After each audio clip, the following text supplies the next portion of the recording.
Γεια σας, είμαστε πειραματιστές του Βάμου με την Νέα Σοφία και θα σας παρουσιάσουμε το πείραμα με την πόλη. Η πόλη έχει στα χέρια της δύο πόλους, τους οποίους αν τους ενώσουμε αρχίζει και τραγουδάει. Ας το παρατηρήσουμε και με περισσότερα άτομα. Παρατηρούμε ότι η πόλη τραγουδάει. Αν όμως υπάρξει κάποιο άνοιγμα στο κύκλωμα, τότε η πόλη σταματάει να τραγουδάει. Αν πάρουμε το καλώδιο και το πιάσουμε το πλαστικό, παρατηρούμε ότι η πόλη δεν τραγουδάει γιατί είναι μονοτής.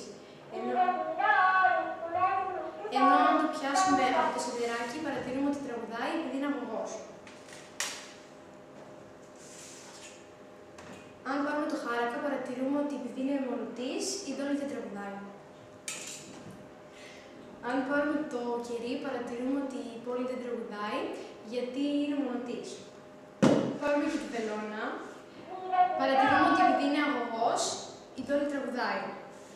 Και όταν έχουμε μονοτές δεν περνάει ρεύμα, ενώ όταν έχουμε αγωγούς περνάει ρεύμα. Όταν είναι ανοιχτό το κύκλωμα δεν περνάει ηλεκτρικό ρεύμα, ενώ όταν είναι κλειστό περνάει ηλεκτρικό ρεύμα.